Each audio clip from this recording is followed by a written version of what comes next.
Look, there's a specific kind of silence in a house that should scare you way more than any shouting match ever could.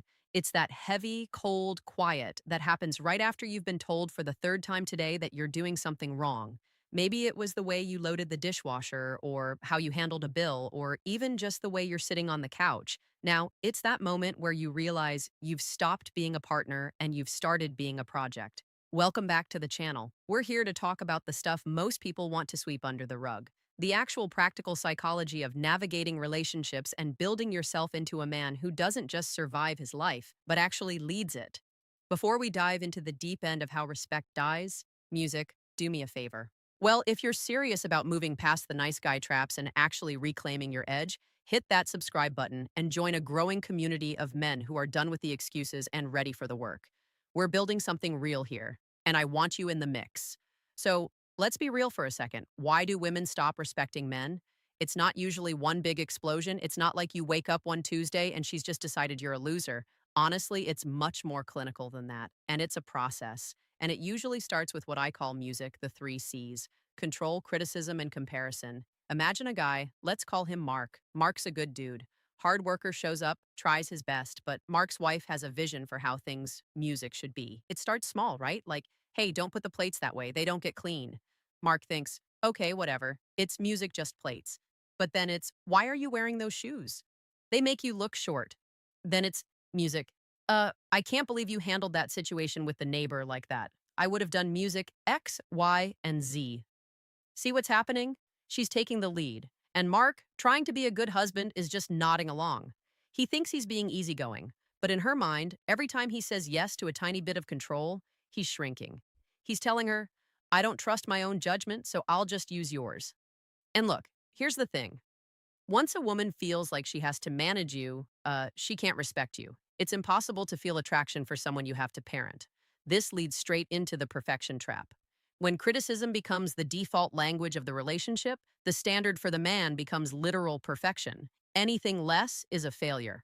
I mean, think about the mental toll that takes. If you're constantly being told that your best isn't good enough, you eventually hit this wall of apathy. You start thinking, why should I even show up?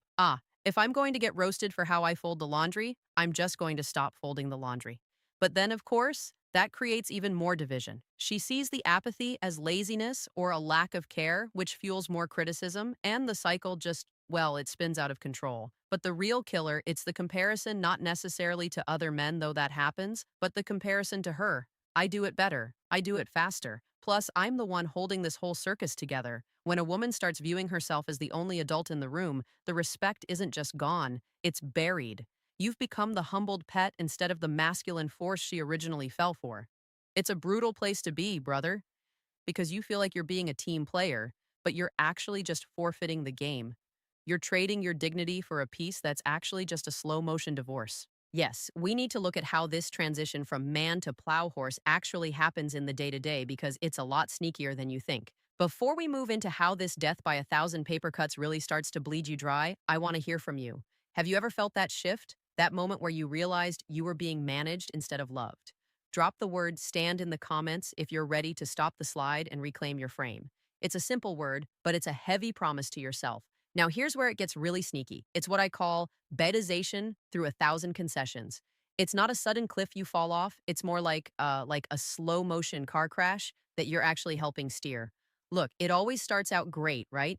In the beginning, you're the prize. You're her humbled, beautiful little pet, as some people might put it. But let's be honest, it feels good at first. She's taking you to Thanksgiving. She's introducing you to her family, and she's practically glowing. You hear her telling her cousins, this is the guy I was telling you about. And everyone's nodding, saying you're taller than they expected or that you've got a great smile. You feel like a king, brother. But if you look closely, you're being paraded around. She adores you, sure, but she's also testing the boundaries of the cage. She's checking to see how much of you she can curate. And the problem is, most of us, because we want to keep that warm, fuzzy feeling going, we start saying yes to things we should be saying no to. We think we're being supportive, but we're actually just handing over the keys to our own identity. One tiny, insignificant concession at a time. It's like death by a thousand paper cuts. It starts with the small stuff, like she doesn't like that one shirt you love, the one with the frayed collar that fits you perfectly. She says, Oh, honey, you should wear this one instead. It brings out your eyes. And you think, whatever, it's just a shirt. I want to make her happy. But then it's, don't stand over there when you're brushing your teeth. You're going to get toothpaste on the carpet. Or, why do you have to go to the gym at that time? Can't you go later so we can watch this show? Honestly, it's one thing after another after another. You see, you don't even notice it's happening until you wake up one day and you realize you've stopped doing almost everything that made you you in the first place. Every time you nod your head just to avoid a 3 minute argument, you become slightly less attractive to her. It's a paradox, right? She's the one asking for the change, but every time you give in, her subconscious goes, oh, I can move this guy. He's not a rock, he's a piece of clay. And let's be real, nobody is sexually attracted to a piece of clay they've spent 3 years molding. I remember this guy I knew. Let's call him Dave. Dave was a man's man. He spent his weekends hiking, worked on old cars, had this rugged, independent energy that women were basically a magnet for. Then he met Sarah. Sarah was great, but she had a plan. Within a year, now Dave wasn't hiking anymore because Sarah thought it was dangerous and lonely. He sold the car project because it was taking up too much space in the garage for her Peloton. I saw him at a BBQ about 2 years into their marriage, and I swear he looked like a ghost of himself. He was wearing this pastel sweater he clearly hated, holding a plate of kale salad, and literally looking at Sarah for permission before he answered a question about his own job. He'd gone through the 1,000 concessions and come out the other side as a plow horse. He wasn't the leader anymore. He was just a utility. He provided the paycheck. He moved the furniture, and he did the dishes exactly the way she wanted. And the kicker, she was miserable. She was constantly snapping at him, criticizing his every move. She turned him into exactly what she thought she wanted, a compliant, easy to manage partner. And then she despised him for being exactly that. Yet it's a brutal cycle because you think you're doing the right thing by being a good guy. You think if I just do what she wants, she'll be happy and we'll have more intimacy. But it's the exact opposite. Every time you fold on your own values or your own schedule just to appease her, you're signaling that your frame is weaker than hers. And look, once a woman realizes her frame is stronger than yours, she loses the ability to feel safe under your leadership. If she feels like she has to take over because you're not holding the line, it's a heavy burden for her to carry, and she'll eventually resent you for making her carry it.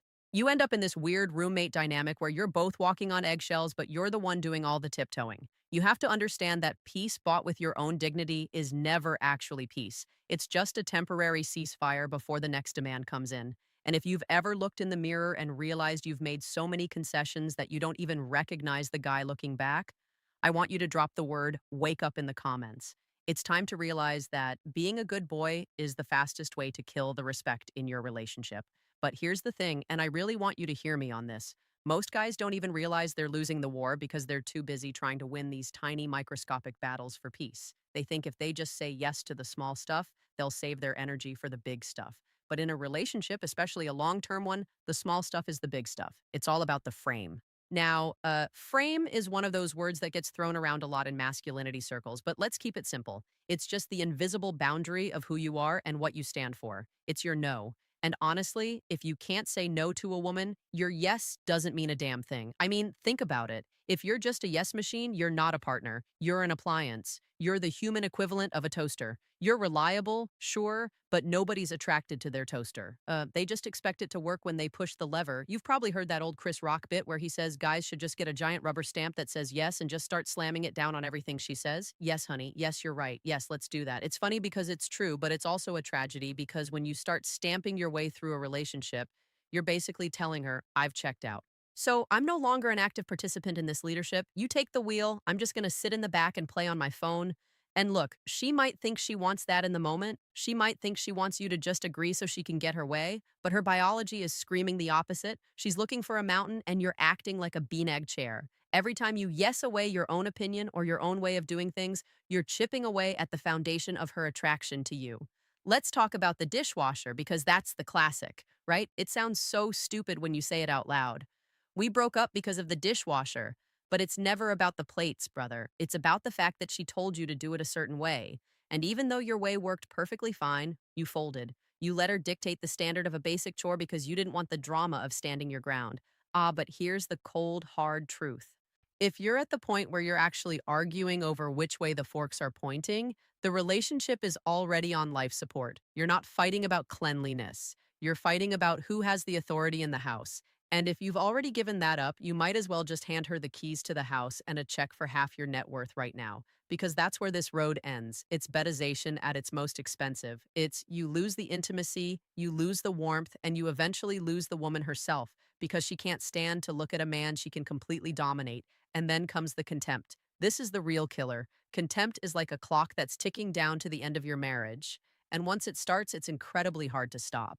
You can see it in her eyes. It's that little roll of the pupils when you speak, that sharp, condescending tone when she corrects you in front of your friends. Oh, she's not just annoyed, she's disgusted. She views you as a subordinate who's failing at his job. And look, I know what most guys do when they feel this happening. They go to Google, they search how to get my wife to sleep with me or how to stop my girlfriend from nagging. They land on some forum where a guy tells them they need to learn her love language more. Oh, bro, just do more chores, buy her more flowers, speak her language of acts of service, and she'll come around. Honestly, that's like trying to put out a forest fire with a squirt gun.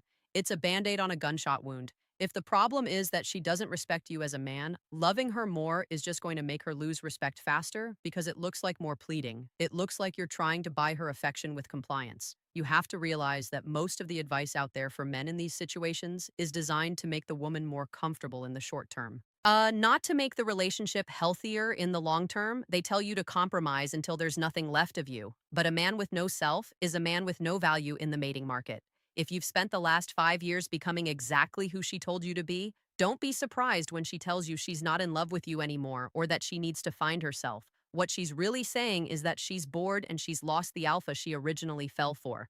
She's turned the lion into a rug, and now she's complaining that the rug doesn't roar. It's a mess, man, and it's a trap that millions of guys are walking into every single day because they think being nice is the same thing as being a good partner. It's not. Being a good partner means being a man she can actually look up to, which means being a man who isn't afraid to let her be unhappy with him for a little while, if it means keeping his integrity. But before we get into the final reality check, the stuff they don't tell you about what happens in the slaughterhouse of the courts when this all falls apart, I want you to think about where your frame is right now. Are you holding the line, or are you just stamping yes to keep the peace? If you're ready to reclaim that boundary, drop the word frame in the comments. Let's acknowledge that a house without a frame is just a pile of wood, and a man without a frame is just a ghost in his own life. So, here's the part where we stop dancing around the issue and look at the cold, hard destination of this path of least resistance. Because if you keep nodding, if you keep making those thousand concessions just to keep the peace, there's a very specific cliff you're walking toward. Honestly, I call it the slaughterhouse, and it's a place filled with guys who thought they were being good husbands right up until the moment they were served papers. Look, before you decide to move in with someone or sign a marriage license, do yourself a favor. Go sit in a family court for an afternoon. Just sit there and watch. Watch the faces of the fathers who are being treated like ATMs with no visitation rights. Watch how the system treats men who spent 10 years saying yes to everything. It's only to find out that yes doesn't buy you any loyalty in a divorce court. It's a brutal awakening, brother, but you need to see it. You need to see that the happy wife, happy life religion is a lie that leads straight to a TikTok video of her laughing about how she emasculated you before she took half of everything you built. I remember being at the gym a few years back, just finishing up a session. I was at the sinks, shaving my head, just doing music my thing, and this guy walks up to me. But he's standing there kind of looking at himself in the mirror with this expression of pure quiet defeat. He was balding, a little bit overweight, shaped a bit like a pear, honestly. He had one of those old, faded barbed wire tattoos around his bicep that looked like it hadn't seen the inside of a weight room since the music late nines. He looks at me, then back at the mirror and goes, "Man, I wish I could just do music that. It looks good on you." I looked at him and I said, "So why don't you take you 10 minutes?" And I kid you not, he looked at me with this deadness in his eyes and said, "My wife won't let me. My wife won't let me." Let that sink in for a second. This grown man, probably in his late 40s, a provider, a father, a human being with his own agency, couldn't even decide the length of the hair on his own skull because he was afraid of the consequences at home. What do you think is happening to that man's soul every single day? And more importantly, uh, what do you think his wife feels when she looks at him? I'll tell you, she feels nothing. No desire, no respect, just the cold satisfaction of having a pet that's finally been broken. But here's the thing that most men never wrap their heads around. Women actually want a guy who can say no to them. I know it sounds counterintuitive, it feels like you're being difficult or mean, But look, agreeing to everything she demands isn't a sexual strategy. Yes, it's a suicide mission for your attraction when you say no. When you stand by your own decisions, your own hobbies, and your own standards, you're proving that you're a man of substance. You're showing her that you have a core that she can't just push over whenever she's having a bad day. A woman needs to know that you can stand up to her. Because if you can't even stand up to the woman who supposedly loves you, how are you ever going to stand up to the world to protect her? Yet your no is what makes your yes valuable. Without it, you're just noise. You're just background radiation in her life. Reclaiming your no isn't about being a jerk. It's about being a leader. It's about realizing that a lot of the things she tells you she doesn't like. Your messy garage, your loud friends, your stubborn insistence on doing things your way are actually the very things that keep the spark of respect alive in her subconscious. You have to start making moves for yourself, brother. You have to start building a life that you're proud of, regardless of whether she's nodding her head or rolling her eyes. Whether it's your fitness, your career, or just the way you carry yourself in your own home, the work starts with you unplugging from the lie that compliance equals love. It doesn't. Respect is the currency of a long term relationship, and you can't beg for it. You have to command it by being a man worth respecting. If you're ready to stop being the plow horse and start being the man you were meant to be, I want you to drop the word lead in the comments right now. Lock that idea in. It's time to take the wheel back. And look, if this message hit home, if you're tired of the comforting lies and you're ready for the hard truth that actually move the needle in your life, make sure you hit that subscribe button. Join us here at The Hidden Code. We're more than just a channel. We're a growing community of men who are dedicated to reclaiming their edge, navigating the pitfalls of modern relationships, and building a version of themselves that doesn't need anyone's permission to exist. We're doing the work together, and I want you to be part of this tribe. Let's get after